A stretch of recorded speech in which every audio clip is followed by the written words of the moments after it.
اعوذ باللہ من الشیطان الرجیم بسم اللہ الرحمن الرحیم۔ اسلامک وظائف چینل کے تمام ناظرین کو السلام علیکم ورحمۃ اللہ وبرکاتہ۔ کسی کے دل میں محبت پیدا کرنے کا عمل۔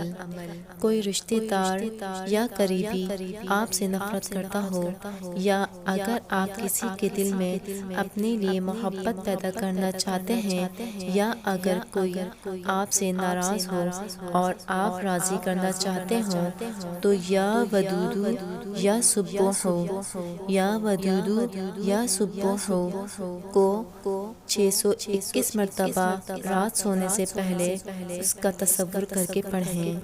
انشاءاللہ چند دن میں نفرت محبت میں بدل جائے گی۔ اس عمل کو خود بھی کریں اور صدقہ جاریہ سمجھ کر آگے بھی شیئر کریں۔ ویڈیو اچھی لگے تو لائک کریں، شیئر کریں اور ہمارے چینل کو سبسکرائب کریں۔ ملتے ہیں ایک اور نئی ویڈیو کے ساتھ، جب تک کے لیے اللہ حافظ۔